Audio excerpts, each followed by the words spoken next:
The Jind news पे आप सभी दर्शकों का स्वागत है। Like and subscribe. मैडम इन सब के लिंक मुझे भेज देना। हाँ जी उषा जी, आपका एक बार पहले तो पूरा परिचय दीजिए, हमारे सभी दर्शक आपको देख रहे हैं, आपका परिचय क्या है? मैं उषा रानी, राष्ट्रीय अध्यक्ष anganwadi worker and helper federation और राष्ट्रीय सचिव centre of Indian trade union.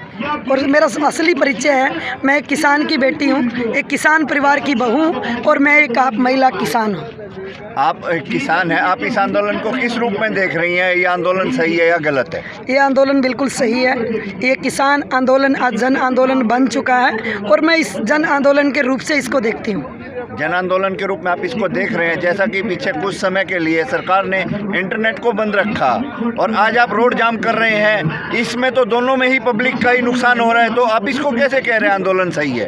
पहली बात तो हम पब्लिक का कोई नुकसान नहीं कर रहे। हमारे संयुक्त मोर्चे ने क्लियर किया है, कोई स्कूल की वैन नहीं रोकी जाएगी, कोई एम्बुलेंस की किसी भी तरह की गाड़ी नहीं रोकी जाएगी। ये एक प्रोटेस्ट करने का तरीका है, अपनी शक्ति दिखाने का संकेत है, तो इसको हम जनता का नुकसान किसी भी तरीके से नहीं किया है, क्योंकि जनता हमारी और हम जनता के हैं, तो हम जनता का नुकसान कैसे कर सकते हैं? सर का बात रही इंटरनेट बंद करने की, 1947 में इंटरनेट नहीं था, जेपी का किसान आंदोलन में भी इंटरनेट नहीं था, इमरजेंसी में भी इंटरनेट नहीं था। जब भी आंदोलन लड़े और जीते। और इंटरनेट बंद करना मानव अधिकारों पे हमला है, ये मनुष्य के अधिकारों की, लोकतंत्र की हत्या है। और ये लोकतंत्र की हत्या करने वाले संविधान की बात करते हैं, जो खुद रोज संविधान को तार तार करते हैं, तो इसलिए इनके इंटरनेट बंद करने से लोगों के दिलों के तार नहीं बंद हो सकते।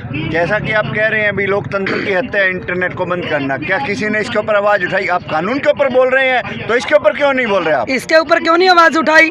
कल हिंदुस्तान की राज्यसभा में इस पर आवाज़ उठी और बहुत सारे लोगों की मैंने ऑडियो वायरल हुई सुनी है, जिन्होंने एयरटेल वालों से बात किया कि आपने कितने, मैंने ऑडियो सुनी है वायरल हुई कि आप कितने दिन इसको एडवांस चलाएंगे, हमने पैसा आपको दिया है। और ये एक संकेत भी है हमारे लोगों के लिए, उदाहरण भी है।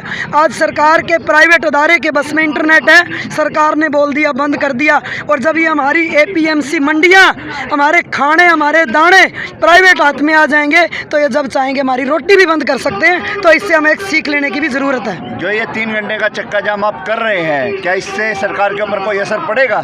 ये आंदोलन के तरीके होते हैं, कभी रेल रोको, कभी सड़क रोको, कभी आंदोलन करो, 2 कदम आगे बढ़ो, 1 कदम पीछे रहो, तो ये आंदोलन का नियम है। क्यों नहीं असर पड़ेगा? हमारी 1947 के बीच में काटने हम, आप कह रहे हैं भाई आगे बढ़ो, चक्का जाम करने से तो आप आगे कैसे बढ़ेंगे? आप बताइए ना। हम आगे बढ़ना आंदोलन के तरीके में आगे बढ़ना, ना कि दिल्ली के अंदर जाके आगे बढ़ना। पब्लिक आगे आई है, पब्लिक की गिनती बढ़ी है। 1942 का असहयोग आंदोलन भी पैदल यात्रा में था, शांति था, और वो जीत तक हिंदुस्तान की आज़ादी में बदला कि नहीं? आपको विश्वास है कि भाई सरकार आपके आगे झुकेगी? 100% हम सरकार के झुकाने की बात नहीं कर रहे, हम अपने अधिकार मनवाने की बात करें। हमारा मतलब सरकार को झुकाना नहीं, हमारा मतलब काले कानून वापस कराने से है। अब ऐसा है, लोगों की, जनता की आवाज़ ये आ रही है भाई आप हलवा खाना चाह रहे हैं और सरकार खीर परोस रही है, तो आप उसको क्या कहना चाहेंगे? सरकार खीर नहीं परोस रही है, जहर परोस रही है। हमारे डेथ के वारंट है ये, और मौत और जिंदगी के बीच में एक ही फैसला होता है, या तो मौत होती है या तो जिंदा रहता है। तो इसलिए खीर और हलवे का मतलब ही कोई नहीं। धन्यवाद मैडम, बहुत बहुत आपका। चलो।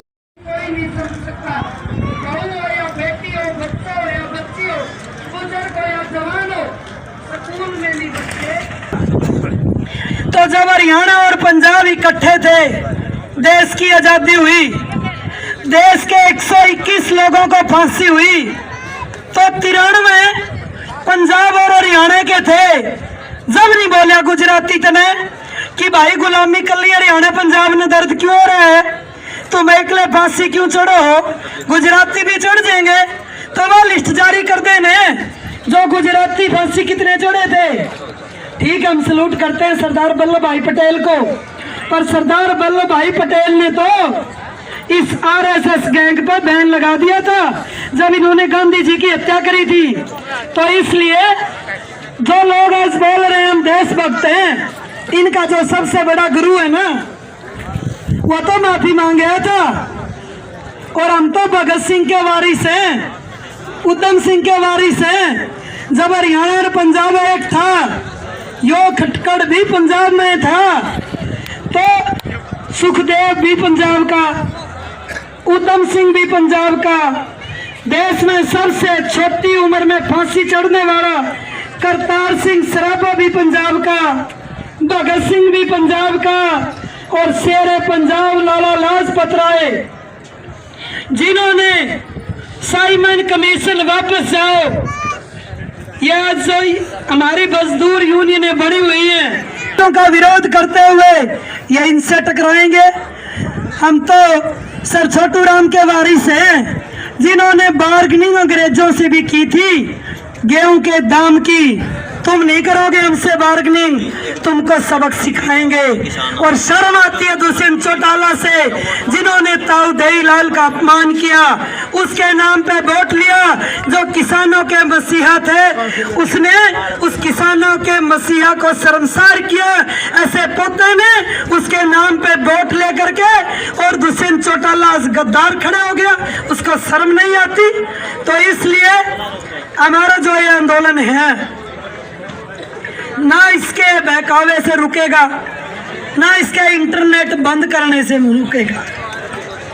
जब आंदोलन चला था 1947 का, जब भी इंटरनेट नहीं था,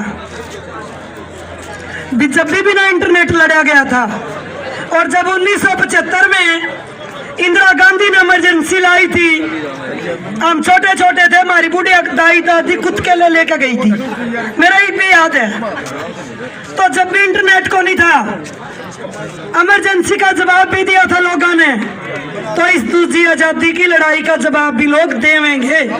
तो इसलिए मेरे तो सभी भाइयों से, काका ताऊओं से, दादाओं से, मेरी मातृशक्ति से यही निवेदन है, एक रहो, डटे रहो, लड़ते रहो, जीतेंगे जरूर।